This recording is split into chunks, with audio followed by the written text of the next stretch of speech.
கை வலி கையோடப்பா, கால் வலி காலோட. இதில் பெரிய மண்டியடி, அது இருக்கிறது தெரியாது. நான் வலிக்காது இல்லை, வலிச்சாதான் நான் வைத்தியரை பார்க்க தோணும். வலி இருக்காது. அப்போ எப்போ உங்களுக்கு ஏறுதுன்னே உங்களுக்கே தெரியாது.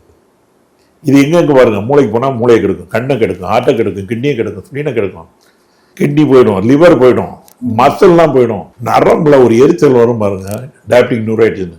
என் எதிரி கூட வராது, எனக்கு எதிரி இல்லை, எதிரி கூட வரக்கூடாதுன்னு நினைப்பேன். நைட் அண்ட் டே எரிஞ்சிக்கிட்டே இருக்குங்க, தீயை போட்டு எரிக்காம தூங்கவே முடியாது உங்களாம். இதுக்கு இன்னைக்கு வரைக்கும் வைத்தியம் கிடையாது, டயபெட்டிக் நியூரைட்டிஸ்க்கு வைத்தியமே கிடையாது. அப்போ இது எப்படி சரியாக வரும்? அதனால தான் உலகம் முழுக்க கண்ட்ரோலபிள் நட்டிட்டோம்னு சொல்லிட்டே இருக்காங்க. எந்த அக்குபஞ்சர்லடா இந்த பேங்க்ரியாஸுக்கு ஒரு புள்ளி இருக்குது, இன்சுலினை வர வைக்கிறதுக்கு ஒரு புள்ளி இருக்குது. ஸோ நீங்கள் யாராவது ஒருத்தங்க இப்போ எங்கிட்ட டயபெட்டிக்னு வராங்கன்னு வச்சுங்க, அவங்களோட சாப்பாட்டுக்கு அப்புறம் 2 மணி நேரம் கழிச்சு மத்தியான சாப்பாட்டுக்கு அப்புறம் எவ்வளோ சுகர் இருக்குன்னு பார்ப்போம். அது என்ன கணக்குன்னா, அந்த டைம் தான் நம்ம உடம்புல உச்சத்தில் இருக்கும் சுகர். நான் காலைல கம்மியாக சாப்பிடுவோம், மத்தியானம் தான் நல்லா சாப்பிடுவோம். அப்போ சுகர் உச்சத்தில் இருக்கிறது அந்த 2 மணி நேரம் கழிச்சு. அந்த 180 கீழே இருக்கான்னு பார்த்துக்குவோம். 180 கீழே இருந்தாருன்னா வைத்தியம். 180 கீழே இல்லைன்னா நான் மருந்து மாத்திரை கொடுத்து, நான் பேசிக்கலி MBBS டாக்டர், மருந்து மாத்திரை கொஞ்சம் 150 3 நாளே கொண்டு வந்துடுவேன்.